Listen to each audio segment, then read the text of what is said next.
नमस्कार। Brijesh Kumar versus state of Uttar Pradesh through its secretary, ये judgement आपको स्क्रीन पर दिख रहा होगा।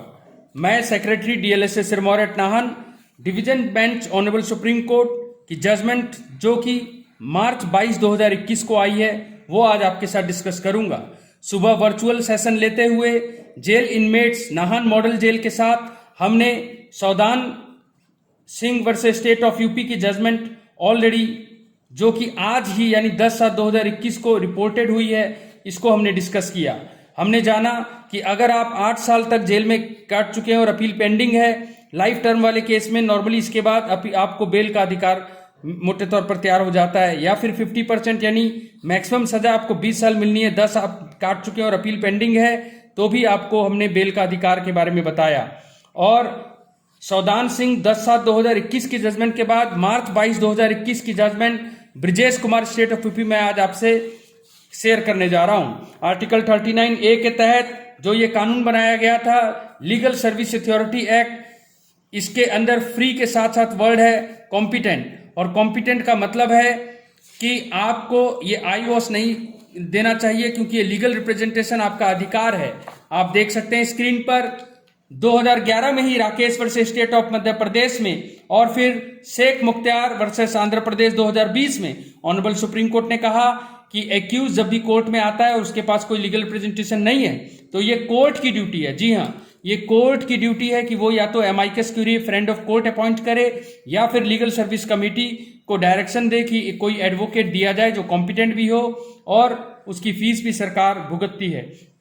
और ये मैं आपको बता देना चाहता हूं, आर्टिकल 39A में जो आपका अधिकार है राकेश और शेख को, उसको ब्रिजेश में और ज्यादा मजबूत किया गया कि जो आपका राइट टू लीगल रिप्रेजेंटेशन है वो इफेक्टिव भी हो।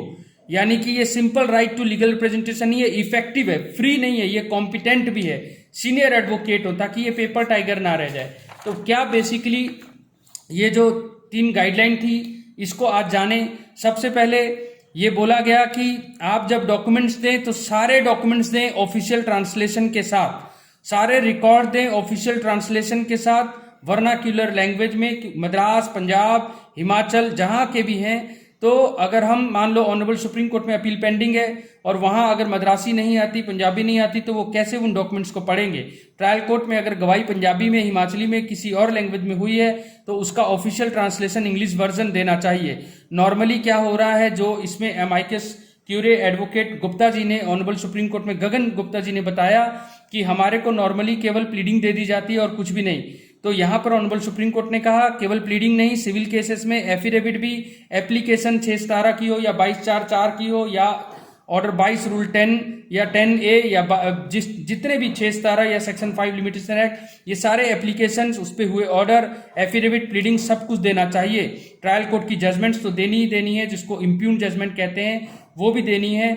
और क्रिमिनल केसेस में ये FIR की कॉपी, चार्जशीट और जितने भी डॉक्यूमेंट एनेक्स्ड हैं, ततीमा बयान जिसको विटनेस का गवाही कहा जाता है, या ट्रायल कोर्ट का जितने भी रिकॉर्ड हैं, टेस्टिमनी जितने भी गवाहों की है, या कोई एग्जिबिट जो पीछे लगे हुए हैं, ये सारे रिकॉर्ड, ये एग्जॉस्टिव लिस्ट नहीं है लेकिन ये सारे देने चाहिए ताकि एडवोकेट साहब अपनी तैयारी कर सकें और इफेक्टिवली रिप्रेजेंट कर सकें और कोई ट्राइवेसिटी ऑफ जस्टिस ना हो।